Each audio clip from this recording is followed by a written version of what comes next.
రైతుల సంక్షేమానికి ప్రాథమిక వ్యవసాయ సహకార సంఘం కృషి చేస్తుందని ఎమ్మెల్యే ప్రకాష్ గౌడ్ అన్నారు. గురువారం శంషాబాద్ మండల పరిధిలోని మల్కారం గ్రామంలో ఉమ్మడి రంగారెడ్డి జిల్లా DCC director, Malkaram PSCS chairman Murukunta Satish ఆధ్వర్యంలో నూతనంగా నిర్మించిన కోల్డ్ స్టోరేజ్ గోడౌన్ నిర్మాణాన్ని ఎమ్మెల్యే ప్రకాష్ గౌడ్ ప్రారంభించారు.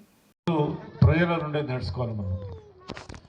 ఆనాడు మనం ఎంతో కష్టపడి తెలంగాణ తెచ్చుకున్నాం.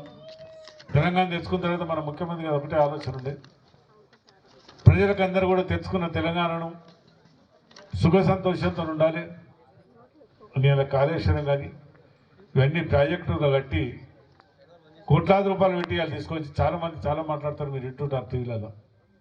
మనం కూడా ఇంకో 100 రోజుల దాకా ఎవరితో మాట్లాడద్దు, ఎవరి గురించి అనవద్దు అనేది కూడా మనం కూడా ఒక ఆలోచిస్తున్నాం. ప్రభుత్వం మంచి పని చేస్తే మనం కూడా స్వాగతిస్తాం. మంచి పని చేయకపోతే మనకు కనవాల్సింది ఎవరో కానీ దానివల్ల మనకందరూ కూడా మేము నష్టం జరిగింది ఏం లేదు, మీ అందరూ కూడా తెలుసు. ఇదే పట్టుదల మనం అందరూ కూడా మీ సర్పంచ్ ఎలక్షన్ని కానీ, ఎంపీ ఎలక్షన్ని కానీ, జడ్పీటీసీ అని కానీ, ఎంపీపీ అని కానీ బలంతో మీరు ఉండవలసిన బాధ్యత మీలో ఉన్నది. మనకు సైన్యం ఎక్కువ ఉన్నది, పోరాటం కూడా తక్కువ ఉంటుంది, సైన్యం ఎక్కువ ఉన్నది, ఈజీగా చేయగలుగుతాం. ఏ పని చేసినా మంచిగా గెలవగలుగుతాం.